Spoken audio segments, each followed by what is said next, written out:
Sino kaya itong tumatawag? Hello?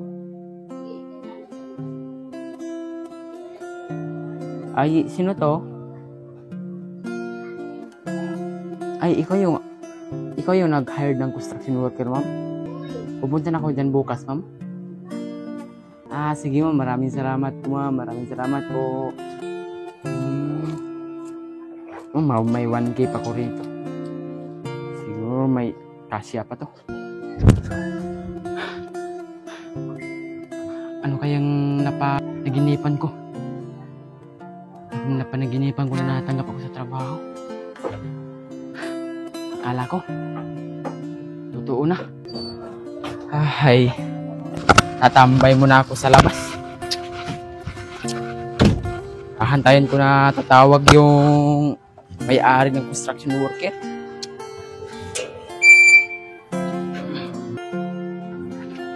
Sana tatawag na yung may-ari ng construction worker. Teka lang, sino kaya itong tumatawag? Hello, ma'am? Sino to? Oh, ikaw na yung may-ari ng ano, ma'am? Ikaw na yung may-ari ng ano? Construction site? Kailan ako magsimula, ma'am? Kailan ako magsimula?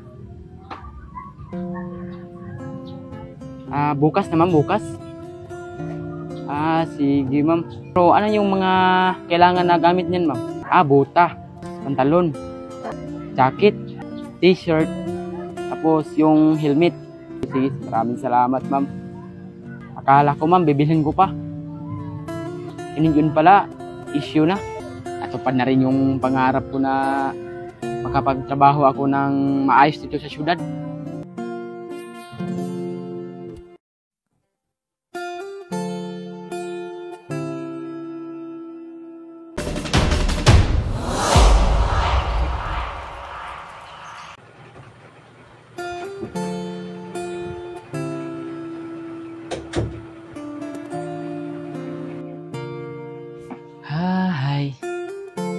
Bukas na rin ako magsimula na magsimula sa trabaho. Sa awa ng Diyos, bukas na ako magsimula. Pero bago ang lahat, tatawagan ko muna si tatay.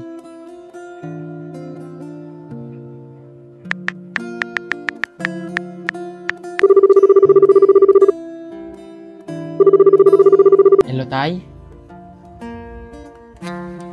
Meron akong magandang ibalita sa iyo, tay.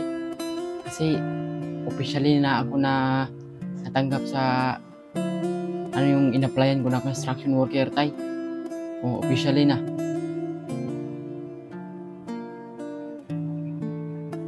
Hindi mo alam mo ano yung officially, tay?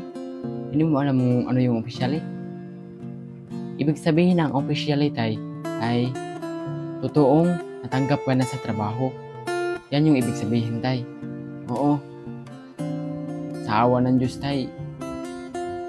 Kasi araw at gabi ako na nagdasal sa Panginoon, tay, na sana makatrabaho ako ng matiwasay dito sa syudad.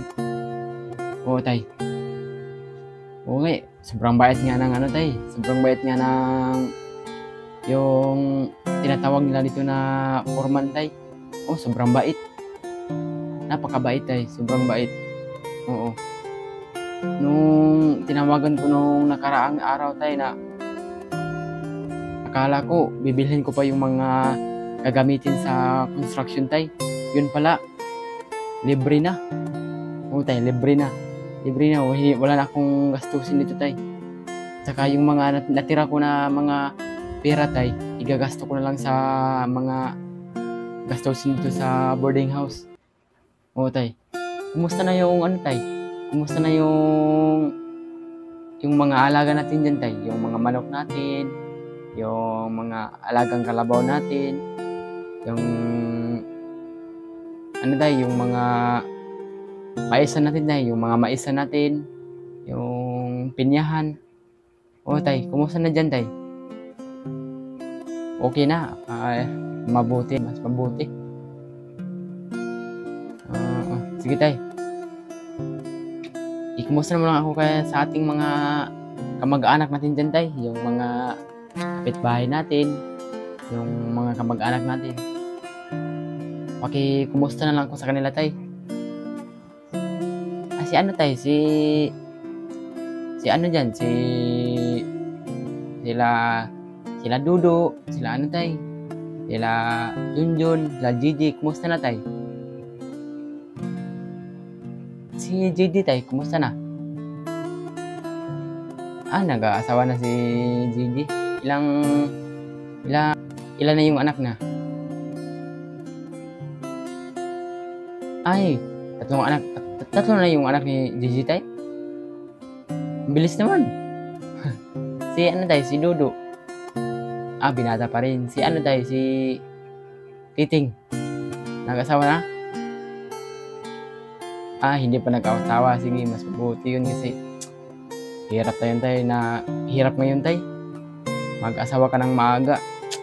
Sabi na wala kang permanente na trabaho. Mas mahirap ngayon ng merong sariling pamilya. Mas okay yung ano, tay, yung meron kang permanent na trabaho. Mas okay yun kasi walang problema sa gastusin. Oo. Sige, tay, sige, tay. Sige, tay, ingat din kayo dyan, tay. Mag-ingat kayo at kumusta na lang ako dyan, tay, sa mga kababata ko dyan, tay. Oo. Lahat ng kababata ko dyan, kumusta ko, tay. Sige, tay, mag-ingat kayo, tay. Ingat. Ingat kayo, tay, ingat kayo.